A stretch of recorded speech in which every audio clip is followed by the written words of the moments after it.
Hlala ukhuselekile kwi-COVID-19 kwindawo enihlala kunye nonke. Uhlala kwindawo yenu nonke xa usabelana ngegumbi, ngetyotyombe, ngentente, ngekhusi okanye ihostele nabanye abantu. Uqhele ukuba nisebenzise indawo efanayo yokutya, yokulala nokuphumla. Uqhele ukwabelana ngendlu yangasese nezinto zokuhlamba. Uqhele ukwabelana ngegumbi lokuphekela okanye ikhitshi. Akukho lula ukulandela imithetho yokhuseleko lwakho neyoluntu lwe-COVID-19 kwindawo yokuhlala kwenu nonke. Kodwa kukho izinto ongazenza. Zikhathalaleni. Gcina indawo yokuhlala ingena kwaye iphuma umoya kakuhle. Hlamba yonke imiphandle rhoqo.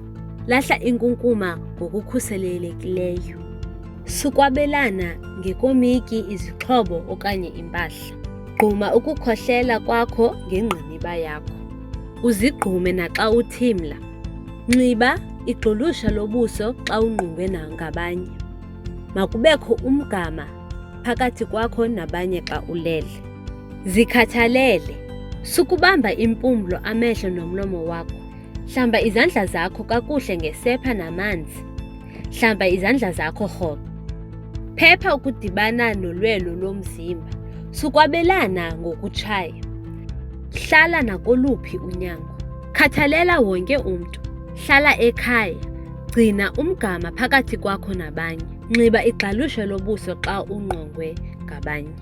Tsala umnxebe ufune uncedo ukuba wena okanye omnye umntu unokuphefumla nzima okanye kuba ukuphefumla kabuhlungu, ukubetha ngamandla kwentliziyo, nefiva kakhulu, ukudideka lixesha likaxakeka lonyango.